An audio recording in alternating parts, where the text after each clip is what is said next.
Pareho. Father, alam ko pong malaking pagkakamali po yung ginagawa ko. Alam ko pong kasalanan po. Ano ba yung nagawa mo? Kasi po, halos lahat ng mga magaganda dito sa barangay natin, nagiging jowa ko po. Tapos, halos lahat po sila, may nangyayari po sa amin. Sino-sino ba yung mga yan? Nakakahiya po, Father, kasi alam ko po na kilala niyo po sila. Ay, gano'n.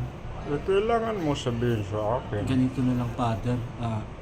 Kung magbanggit po kayo ng mga pangalan, uubo na lang po ako. Oh, sige. Si Lorna. Si Aida. Si P.